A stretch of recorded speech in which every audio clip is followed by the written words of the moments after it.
j'espère que tu vas bien. Alors, deuxième vidéo de ma chaîne sur la série Comment devenir papa pour la première fois. Quelles sont les dispositions à prendre lorsque tu veux devenir papa?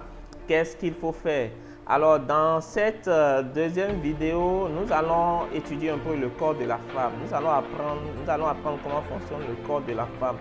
Notamment, nous allons étudier, enfin pas étudier vraiment, nous allons voir comment l'utérus et le bassin fonctionnent et quelles dispositions à prendre parce que le premier voyage du bébé commence par là. Et donc, la première chose, c'est de comprendre ce qui se passe dans le corps de la femme.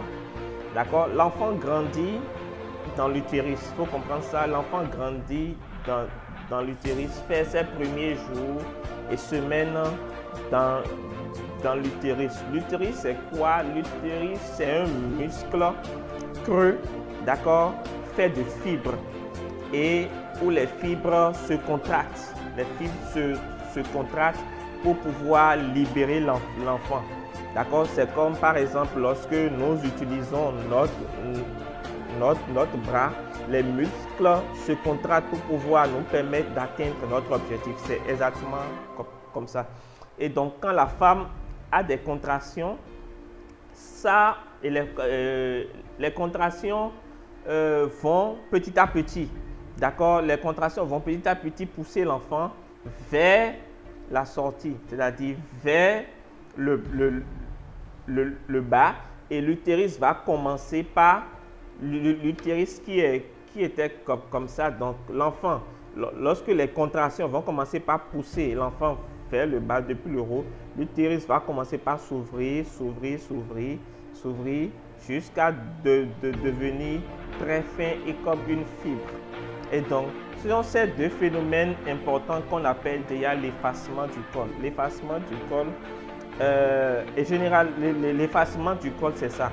Et donc, généralement, lorsque vous allez en consultation, c'est que la sage-femme va envoyer, et moi, j'ai assisté à ça plusieurs fois. C'est-à-dire, la sage-femme envoie son doigt voilà, dans l'utérus pour sentir la profondeur du col. Et je te promets que si toi tu es un homme et tu assistes à ça, c'est un moment douloureux pour la femme parce qu'elle sent qu'on est en train de toucher la tête du bébé parce que généralement le bébé n'est pas très loin de là. D'accord? Et donc c'est-à-dire quand ça se contracte, c'est un pont qui s'ouvre en bas et petit à petit ça devient très fin et le bébé commence par sortir. Donc tout d'un coup, le col s'efface et va commencer par s'ouvrir jusqu'à s'ouvrir à hauteur de 10 cm. Et donc quand ça s'ouvre à hauteur de 10 cm, c'est la taille qui correspond à la taille de la tête du bébé. Et donc le bébé pourra commencer par sortir du corps de sa maman. Et donc, si par exemple, c'est votre deuxième enfant, l'effacement et la dilatation, donc le fait que ça s'ouvre, l'effacement et la dilatation vont se passer en même temps. Sinon, c'est que l'un se passe généralement avant l'autre. Et donc, pendant tout ce temps, le papa a un rôle, le papa a un rôle très important qui est en fait le rôle de coach. On va en parler dans une autre vidéo. Et donc, le papa, le travail que le papa a à faire, c'est par rapport au bassin de la femme, c'est-à-dire le chemin par lequel le bébé va passer. Donc, vous allez devoir faire des massages. Lorsque vous êtes papa, vous allez devoir faire des massages pour ouvrir le haut et le bas du bassin. Le massage va se faire généralement pendant les contractions. Donc, pendant les contractions, vous allez masser la femme, le fessier de votre femme. Donc, vous allez masser le fessier de votre femme en appuyant légèrement en haut et du haut vers le bas, à gauche et à droite. Donc, vous massez son fessier en appuyant légèrement du haut vers le bas, à gauche et à droite. Puisque pendant la grossesse, la femme crée une hormone pour que tous les muscles soient extensibles.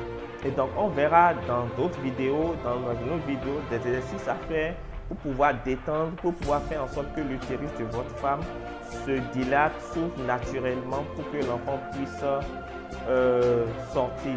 D'accord? Voilà, j'avoue que je ne suis pas une femme, je ne suis pas une sage-femme, je ne suis pas un gynécologue. Je partage avec vous sur cette chaîne mes expériences personnelles, ce que j'ai lu, ce que j'ai vécu. Donc, ce n'est pas un conseil d'un médecin. Ok? Voilà.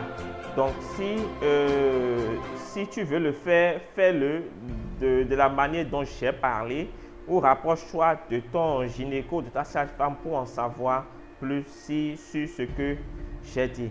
Voilà. Donc, n'hésite pas à me lâcher un gros pouce bleu en bas de la vidéo, à laisser un commentaire, à t'abonner à la chaîne si ce n'est pas encore fait.